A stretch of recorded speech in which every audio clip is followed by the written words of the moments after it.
Okay, I'm happy right now. You get sad in a second though. What's going on, y'all? Willie Epting Jr. Hashtag Brothers of Baseball Show. Second segment. You already know what it is, baby. Live, not in color. Major League Baseball postseason is upon us. We dove into that in the first segment. Had a chance to hear from the hashtag Brothers of Baseball, the family of baseball. That is, of course, Mike Martinez, long-suffering, long-standing Mets fan. He gave his 2 cents about what's going on with his Mets. Make sure you guys can check that out. We also started diving into the award winners, the individual award winners for the American League and the National League, as well as talking a little bit about the Triple Crown threats that were put up by Ohtani and, of course, Aaron Judge. So we're going to finish up here with that, the awards here in just a moment. Before we move any further, though, this second segment, it is being brought to you by us. Who is us? We are us. Who are we? We are the Big Game Christian Sports Network. And thank you guys out there for making us the hottest future forward online sports network in the collective galaxy. The BGC Sports Network, hashtag BGCSN1 and BGCSN2. Again, we thank you. Stream us while you work, cook, or clean at home by saying, Alexa, start BGC Sports Network, and she will take you right there to us.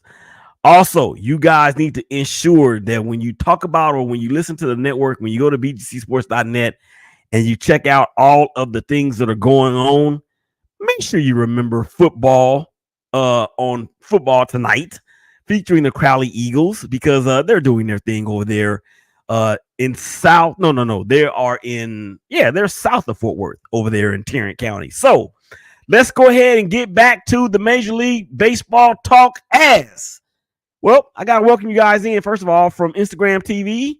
I see you out there watching Facebook, my personal page, through the network's page, through the media group's page. Of course, there is YouTube, and of course, Twitter.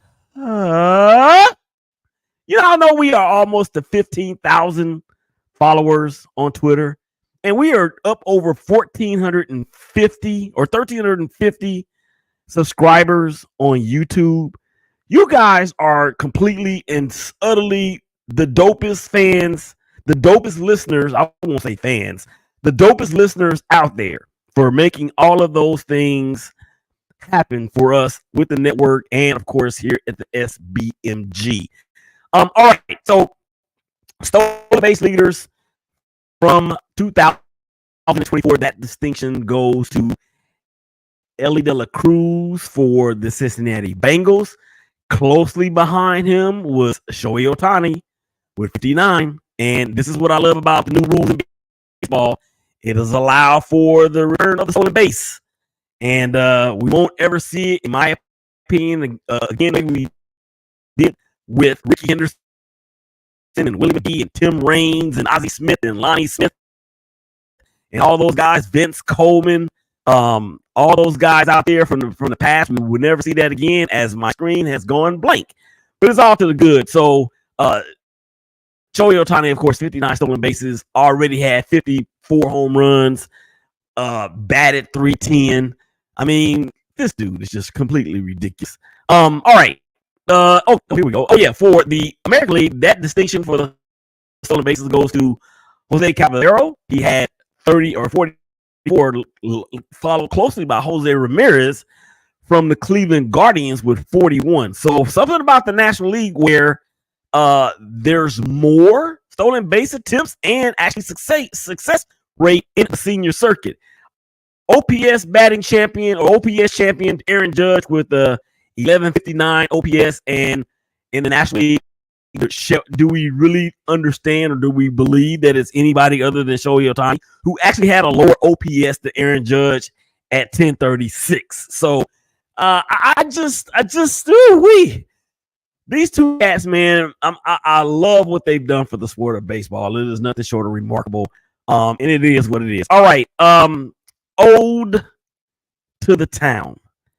I might cry, ladies and gentlemen, because I've been touching on this for the past several weeks, and I haven't really discussed it here on the hashtag Birds of Baseball show. I have been talking about it at a great length on the ShakeBack Sports show that you hear on the network on the 12s and 6s, 1s and 7s. It's Saturday and Sunday, of course.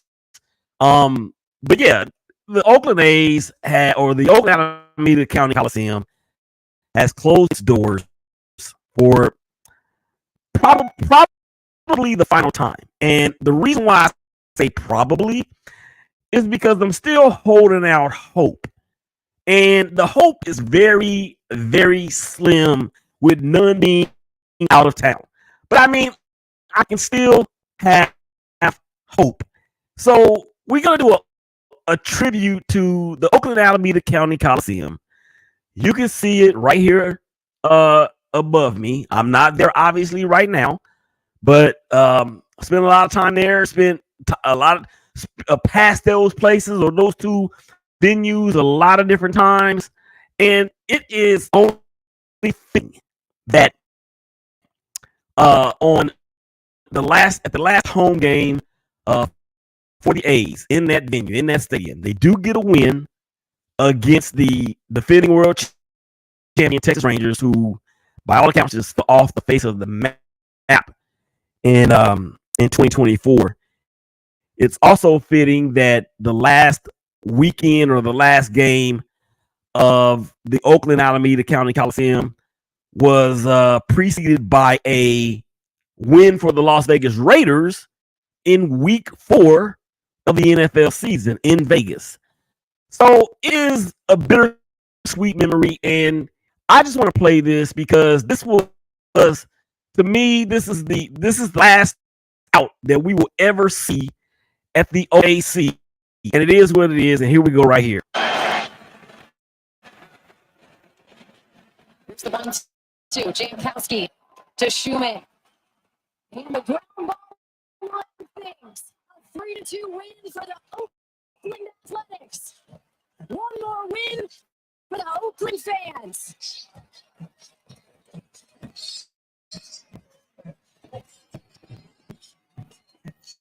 A W on a day that everybody in the Bay needed one.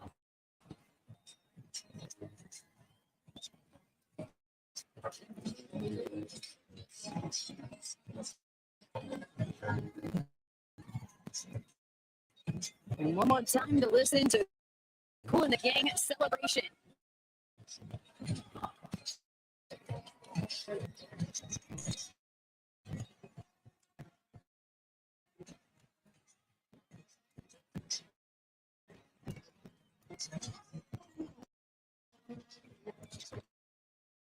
Getting away to send the Coliseum off in the sunset in the victory. I know that new generations that have spent the Coliseum need here today to take it. Last time we see the green. Living forms.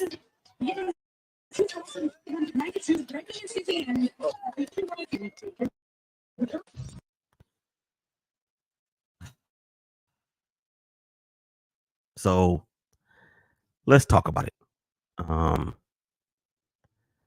So many memories for me personally, not just as an A's fan, but as somebody that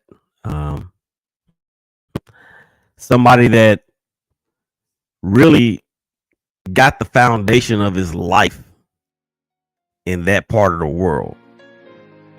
And there's been so many memories from this particular place right here and this one right here, both of them.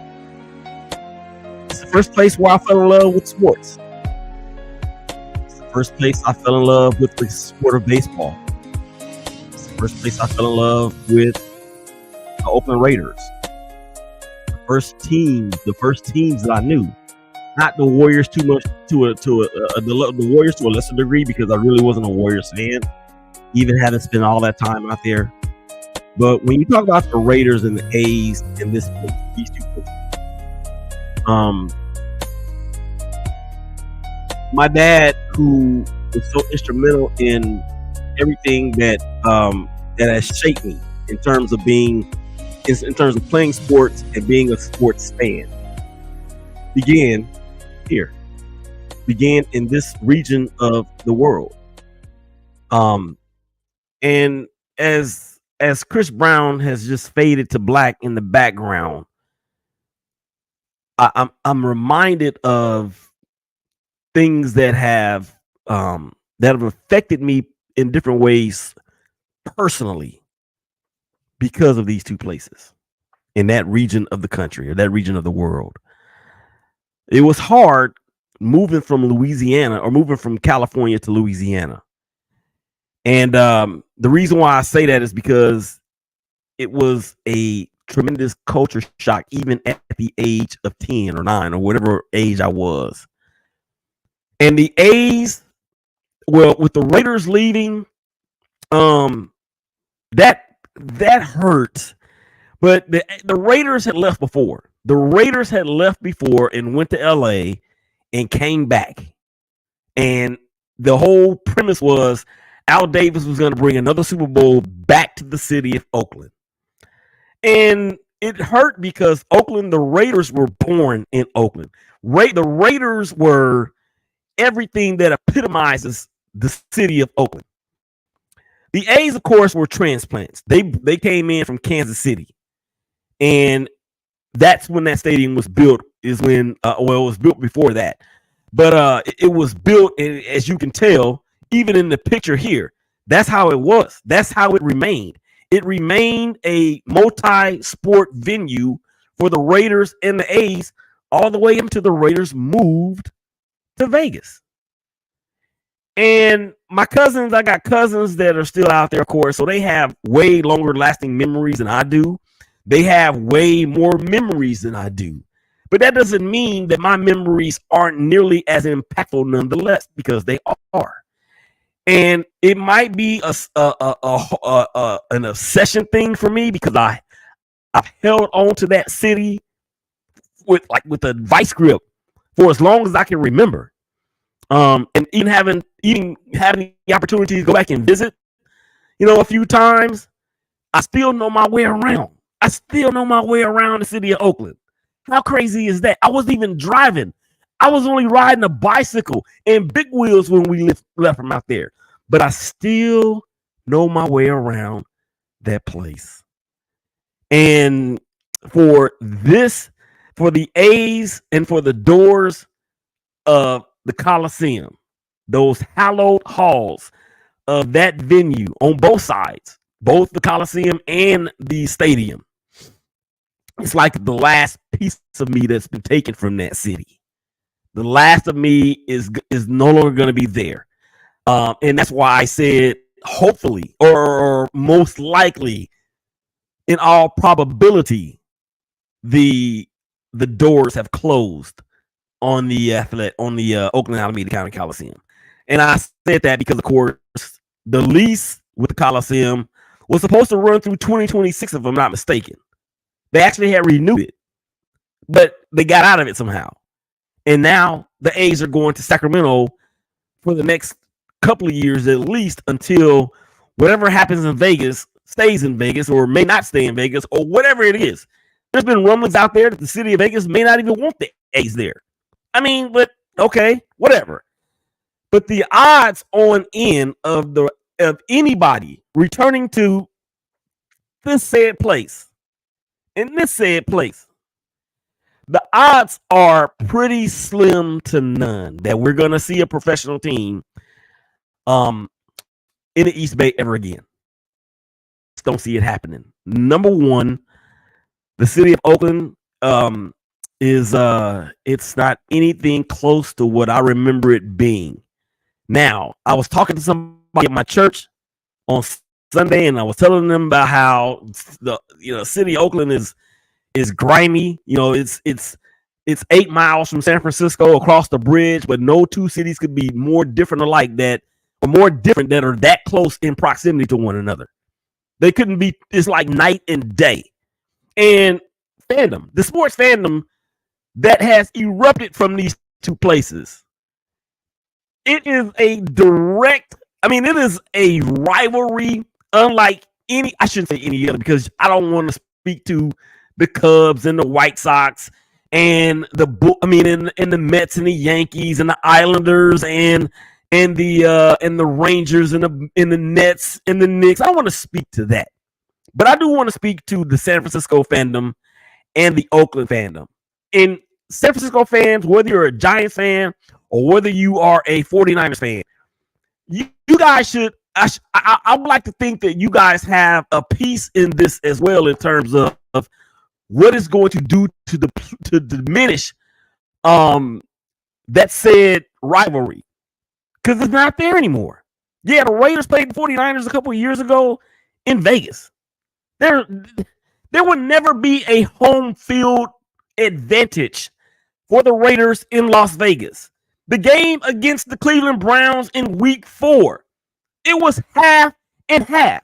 And that's not to say that the Raiders don't have fans.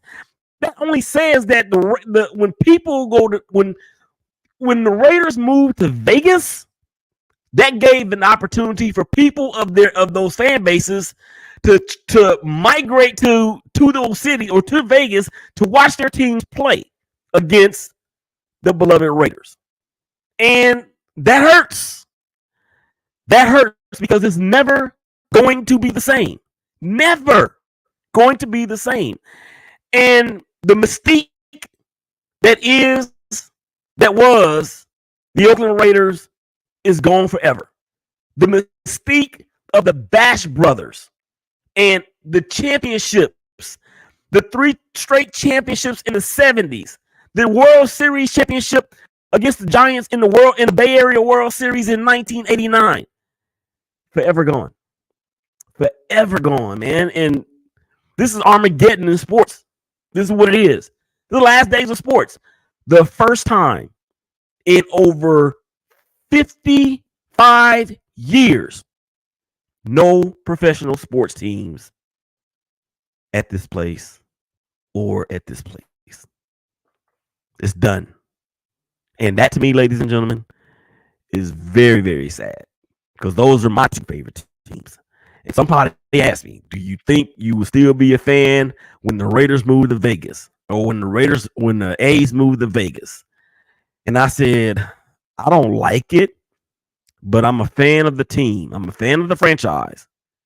But Oakland will always have a special piece in my heart, and it feels like the last part of it has been ripped away. Come back on the other side of the break, man. We're going to get to these playoffs.